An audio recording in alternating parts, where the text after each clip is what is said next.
صل وسلم دائما ابدا على حبيبك خير الخلق كلهم۔ من الشیطان الرجیم، بسم اللہ الرحمن الرحیم۔ حضرات محترم، عید الاضحیٰ کی آمد ہے۔ اس موقع پر ایک سوال بہت گردش کر رہا ہے کہ کیا بھینس اور کٹے کی قربانی جو ہے وہ جائز ہے؟ تو اس کا جواب پیش خدمت ہے کہ بھینس اور کٹا جو ہے یہ بھی بہیمۃ الانعام میں شامل ہیں، اور جس طرح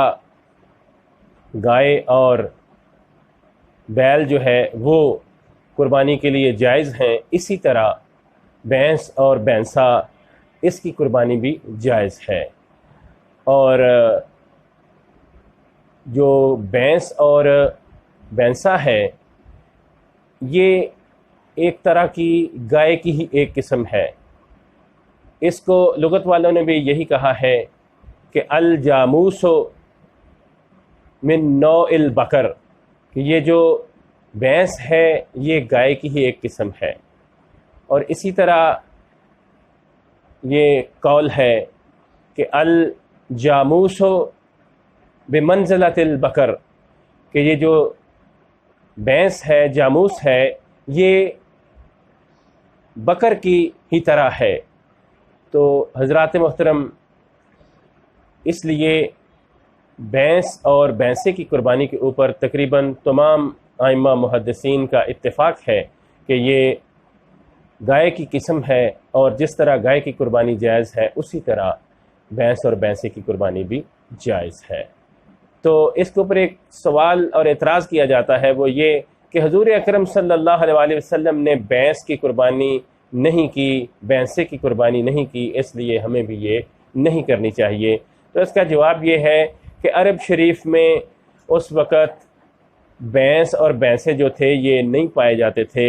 اس لیے حضور علیہ الصلاۃ والسلام نے اس کی قربانی نہیں کی، کیونکہ یہ ادھر ہمارے ملکوں میں پائے جاتے ہیں، تو اس کو بھینس کو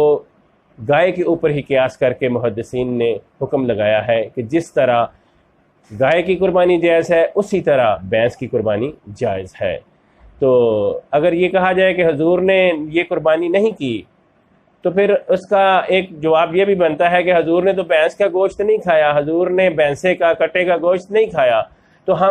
ہمارے ملک میں، ہمارے آس پاس بے شمار وہ لوگ جو بھینس کی قربانی کا بھی اعتراض کر رہے ہیں، کٹے کی قربانی کا اعتراض کرتے ہیں، تو وہ یہ کٹے اور بھینسے کا گوشت بڑے ذوق شوق سے کھاتے ہیں، کہتے ہیں یہ گائے کے اور بیل کے گوشت سے بہت زیادہ مزیدار ہوتا ہے اور اچھا ہوتا ہے، تو اس کو کھاتے ہیں۔ بھینس کا دودھ بھی پیتے ہیں، حضور نے تو بھینس کا دودھ بھی نہیں پیا۔ یہ برائلر مرغی جو ہے زور شور سے کھائی جا رہی ہے، حضور نے تو برائلر مرغی بھی نہیں کھائی۔ تو حضرات محترم، یہ جو ہے قرآن کے حکم کے مطابق یہ بہیمۃ الانعام میں جس طرح جو گائے شامل ہے تو یہ گائے کی قسم ہی ہے، اور یہ بہیمۃ الانعام میں شامل ہے، اور جس طرح گائے کی قربانی جائز ہے اسی طرح بھینس اور بھینسے کی قربانی بھی جائز ہے۔ تو اسی طرح ایک اور سوال کیا جاتا ہے کہ کیا جو قربانی کا جانور ہے اس میں عقیقہ کیا جا سکتا ہے؟ تو اس کا جواب یہ ہے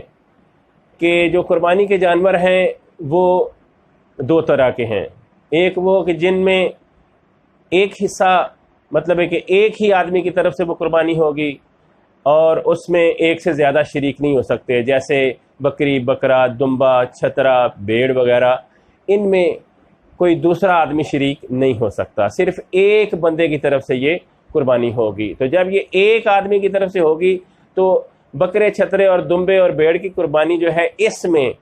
صرف اور صرف نیت یہی ہوگی کہ یہ قربانی ہے اللہ کے لیے اور ایک بندے کی طرف سے جو وہ کر رہا ہے۔ اس میں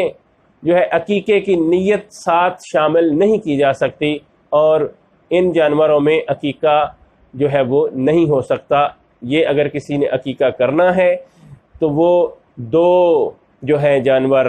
بیٹے کے لیے اور ایک جانور بیٹی کے لیے، یہ بکری، بکرا، دمبا، چھترا، بھیڑ وغیرہ جو ہے وہ کر سکتا ہے۔ تو جس جانور میں عقیقے کا حصہ شامل کیا جا سکتا ہے وہ بڑے جانور ہیں، بڑے جانور سے مراد گائے، بیل، بھینس، بھینسا اور اونٹ وغیرہ شامل ہیں۔ یہ اس طرح ہوگا کہ اگر ایک گھر کے اندر ایک آدمی نے اونٹ کی قربانی کی تو وہ اونٹ کی قربانی، کیونکہ اس میں 7 آدمی شریک ہو سکتے ہیں، اس کے 7 حصے ہوتے ہیں، تو اس میں اگر اس کے ہاں بیٹا پیدا ہوا تو وہ کہتا ہے میں قربانی کے اوپر اونٹ کرنا چاہتا ہوں اور اس کے ساتھ میں اپنے بچے کا عقیقہ بھی اسی میں کرنا چاہتا ہوں، تو وہ 2 حصے جو ہیں وہ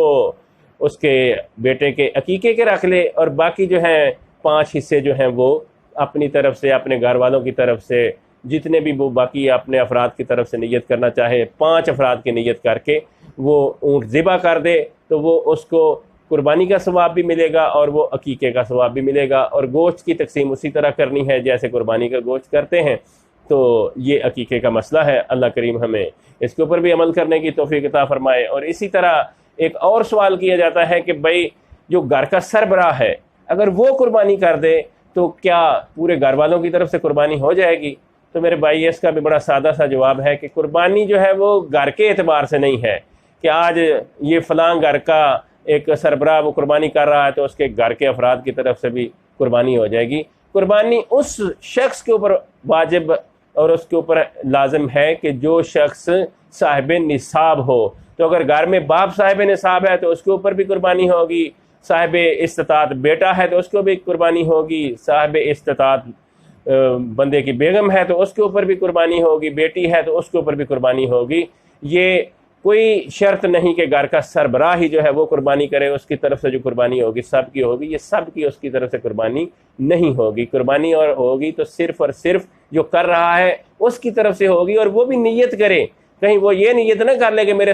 گھر والوں کی طرف سے یہ قربانی ہے، وہ نیت کرے کہ یہ میں اپنی طرف سے اللہ کی راہ میں قربانی کر رہا ہوں، تو وہ اس کی طرف سے ہوگی۔ گوشت میں سب کھانے میں شریک ہو جائیں گے، لیکن جو نیت ہے وہ خالصتاً اللہ کی رضا کے لیے اپنی طرف سے کریں کہ میں اپنی طرف سے قربانی کر رہا ہوں۔ اگر باقی گھر والے صاحب استطاعت ہیں، صاحب نصاب ہیں، تو وہ اپنی الگ الگ قربانی کریں تو وہ ان کی قربانی شمار ہوگی۔ اللہ کریم ہمیں عمل کی توفیق عطا فرمائے۔ وما علینا الا البلاغ المبین۔